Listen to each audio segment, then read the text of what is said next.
সেই লোকটা বললেন, তুমি উমরের ছেলে বাবা, আমার সেই বাল্য বন্ধু উমরের ছেলে, তুমি বাবার মতো আমার ইজ্জত করলা।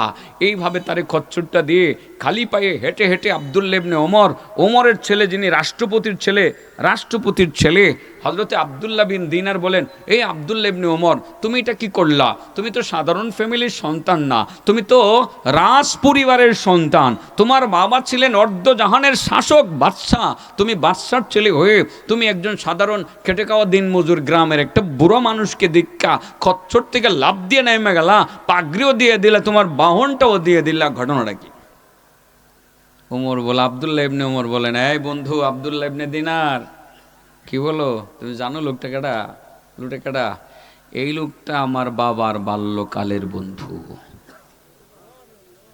আল্লাহর নবীর কাছ থেকে আমি শুনছি, যে লোক বাবার অবর্তমানে বাবার বন্ধুকে ইজ্জত করবে, সে বাবাকে ইজ্জত করার ফজিলত পেয়ে যাবে। সেই জন্য আমি এই কাজটা করেছি।